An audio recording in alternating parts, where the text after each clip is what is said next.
मैं रक्षांत बिरानी एमईटीवी न्यूज में आप लोगों का स्वागत करता हूं।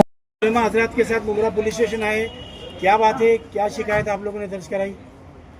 अस्सलाम वालेकुम। दरअसल ये जो वफद आया है ये उलमाओं की क़यादत में आया हुआ है।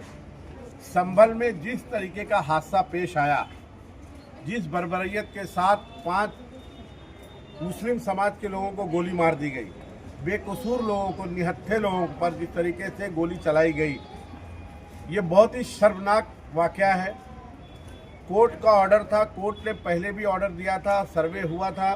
सर्वे होने के बाद फिर से वापस से कोर्ट में वो लोग गए, वापस से कोर्ट ने परमिशन दिया सर्वे का 2 घंटे का ही अभी मामला हुआ था कि 2 घंटे पहले उन्होंने आदेश दिया था। और इतनी जल्दबाजी में वहाँ की पुलिस प्रशासन और वहाँ का सरकारी महकमा इतना तेज़ी में था कि वो 2 घंटे के अंदर और वो आ गया संभल मस्जिद का वापस से सर्वे करने के लिए। सर्वे करते टाइम जो ऑफिसरान वहाँ मौजूद थे, पुलिस ऑफिसरान, सरकारी महकमा के लोग, वो लोग जय श्री राम का नारा लगा रहे थे। ठीक है, जय श्री राम के नारे पर हमको कोई वो नहीं, आपत्ति नहीं है, लेकिन किसी धर्म की मस्जिद या इबादत गाह में जाते वक्त आप इस तरीके का अगर नारा लगाएंगे तो किसी के भी जज्बात को ठेस पहुंचती है। और वहां पर जब लोग ये सरकारी महकमा पहुंचा और पुलिस डिपार्टमेंट के लोग पहुंचे, सर्वे वाले, तो वहां के लोगों ने ये बात करने की कोशिश की कि आपको अगर सर्वे करना ही था तो कम से कम पुलिस वो जो मस्जिद के जिम्मेदारान हैं, ट्रस्टियान हैं, उनसे आपको एक बार मुलाकात करनी चाहिए थी। इस तरीके से डायरेक्ट आप मस्जिद में आकर के सर्वे कर रहे हैं विदाउट इन्फॉर्मेशन, ये रॉन्ग है। जिसका लोग एहतजाज कर रहे थे कानून के दायरे में रह करके, जिसको बाबा साहब अम्बेडकर ने जो हमको हिंदुस्तान में कानून दिया है उसमें रह करके लोग विरोध कर रहे थे। लेकिन जिस तरीके से पुलिस ने डायरेक्ट उनके सीने पर गोलियां चलाई है, ये हिंदुस्तान का बहुत ही सबसे शर्मनाक वाक़या है। इसीलिए हम तमाम उलमा हजरात, मुमरा शहर के तमाम जिम्मेदारान मुमरा पुलिस स्टेशन में आए थे। उस ऑफिसर जिन्होंने गोलियां चलाई, जिसमें हमारे बच्चे शहीद हुए हैं, उनके खिलाफ 302 का मुकदमा दर्ज किया जाए। उसके लिए हम लोग एक डेलीगेशन की शक्ल में सीनियर साहब से मुलाकात की। सीनियर साहब ने कहा है कि हम अपने आला ऑफिसरान से मीटिंग करेंगे, मीटिंग करने के बाद आपको बता देंगे कि किस तरीके से FIR दर्ज होगी। इसी सिलसिले में हम लोग यहाँ तशरीफ लाए थे। और उसी तरीके से देखिए, हिंदुस्तान के हालात दिन ब दिन ख़राब होते जा रहे हैं।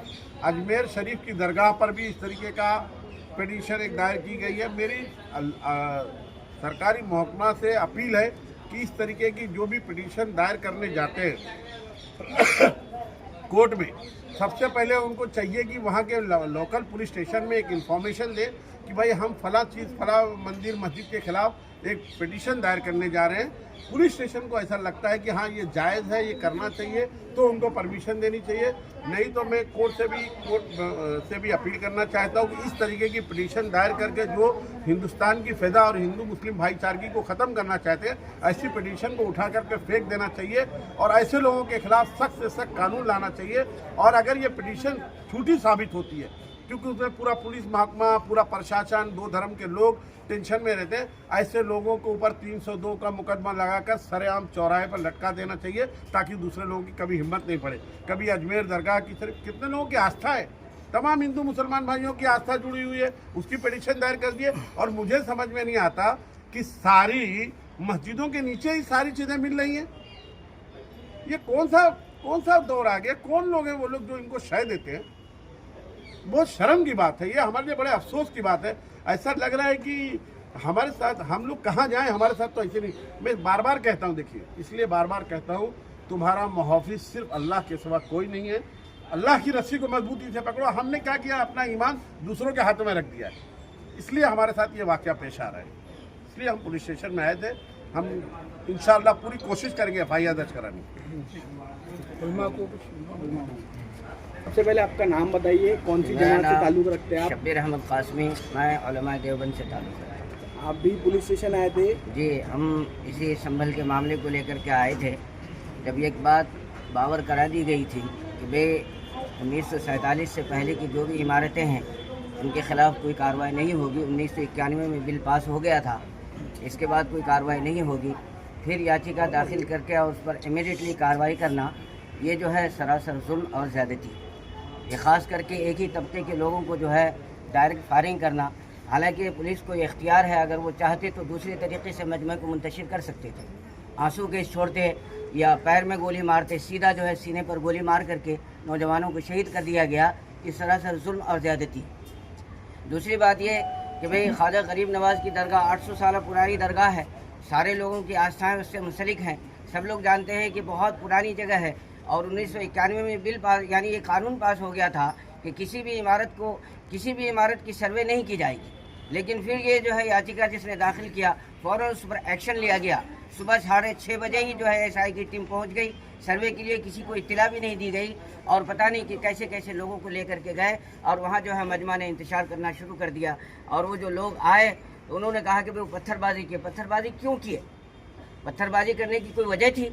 उनको उकसाया गया, उनको भड़काया गया, उनके मिजाज को गर्म किया गया, तब जाकर के मजबूरन वो अपने बचाव में पत्थरबाजी किए। और हमारे जो पुलिस का महकमा है जो वहाँ पर हाजिर थे, उन्होंने डायरेक्ट सीने पर फायर किया और सिर पर गोली मारी गई। किसी ने नीचे से गोली मारा। अगर चाहिए तो ये था कि पैर में गोली मारकर को मजरूह किया जाता कि वो वहाँ से फरार हो जाते, लेकिन उन्होंने ऐसा नहीं किया और जानबूझ करके जो है ये सोची समझी साजिश के तहत जो है इन पर जो है कार्रवाई की गई है। इसीलिए हम इसकी निंदा करते हैं। उम्मत मुस्लिमा इस वक्त परेशान है, क्या रहबरी उनकी की जानी चाहिए और उलमा हज़रात उनको क्या संदेश देंगे? उलमा की जो है ये जिम्मेदारी है कि जो हमारी कौम परेशान हाल है उसके तो हम खुद जिम्मेदार हैं कि हमारे अंदर इंतशार है। मैं तो यही कहूँगा कि एक हो जाएं तो बन सकते हैं खुर्शीद मुबीन, वरना इन बिखरे हुए तारों से क्या काम बने। अगर हम एक हो जाएंगे तो दुनिया की कोई भी ताकत हमें पाश नहीं कर सकती है। ज़रूरत आज इस बात की है कि हम मुत्तहिद हो जाएं। अगर हम मुत्तहिद हो जाएंगे तो हम बिरादरान वतन के जो है उनके जो है भी काम आएंगे, वो हमारे काम आएंगे।